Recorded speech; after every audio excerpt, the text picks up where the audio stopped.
Вот ваш счет. Сколько стоит мой завтрак? 360. Но это рубли. У меня только кредитная карта. Я могу заплатить? Извините, нет, не можете. Русские деньги. Рубли. Но у меня только доллары. Я не знаю, что делать. Девушка, нет проблем. Я заплачу за его завтрак. Дайте мне мой счет и его счет.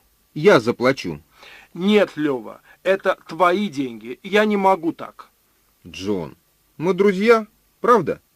Твой завтрак стоит недорого. А я заплачу сейчас, а ты потом. Скажи, Джон, это правда? У тебя в Москве есть подруга? Мария. Кто она? Где ты встретил ее? Нет, Лёва, Мария не моя подруга. Мария — это моя большая проблема. Я хочу рассказать тебе о Марии и о проблеме. О, как интересно! Я слушаю тебя.